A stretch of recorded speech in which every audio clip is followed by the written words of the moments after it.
Good afternoon and welcome to BJC Halacha A number 1859. Halacha A keeps the Yetzer Hara away. And we're starting a new chapter, the laws of Yom Tov, dedicated in loving memory of Daniela Basfir and Neshama Shem Aliyah. Any malacha means creative work, that may not be done on Shabbos, which we know, Shabbos is a day of rest, is also forbidden on Yom Tov. And Yom Tov is coming up starting this Sunday night and Monday night. Shavuos, one of the Yom Tovim. Of course, outside of Israel, we keep an extra day of Yom Tov, with the exception of Rosh Hashanah, where even in Israel they keep 2 days of Yom Tov. Okay. Now he says here in the footnotes, this includes all rabbinically prohibited work as well.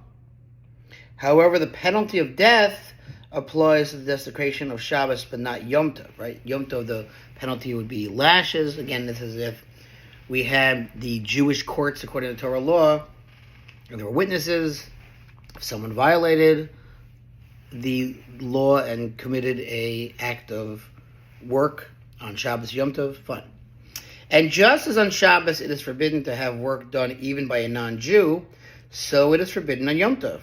And just as a person is commanded to allow his animals to rest on Shabbos, so too is he commanded on Yom Tov.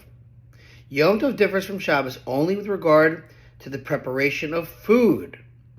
For it says concerning Yom Tov, only that which is eaten by any soul, that alone may be prepared by you. This includes kneading dough for bread, baking, slaughtering, and cooking.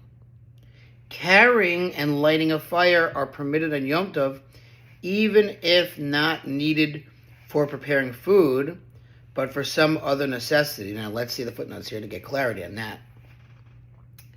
Says, many types of malacha in the preparations of food are forbidden in Yom Tov. For example, harvesting, grinding, squeezing grapes, threshing, sifting.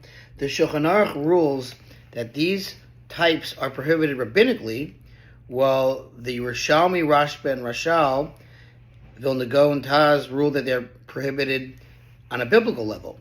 They maintain that the Torah permitted only the kind of labor needed for one day's needs, but not the kinds of labor usually done on a large scale.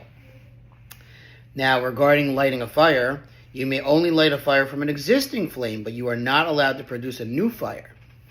And that is a difference of opinion, whether it's a biblical violation to start a brand new fire, or if it's rabbinically forbidden to start a brand new fire.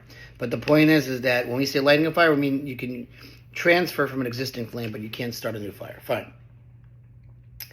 And then we said, our sages of blessed memory had this rule by tradition regarding these two malachas, of which it is said, since these labors are permitted for the purpose of preparing food, they're also permitted for purposes other than preparing food, but for some other necessity. However, a yahrzeit candle may not be lit on Yom Tov. Okay? He goes into that. There might be difference of opinions there as well. Yep. The Ksav Sofer actually permits this, but says that it's still better to light it in the synagogue where you may light candles on Yom Tov. Fine.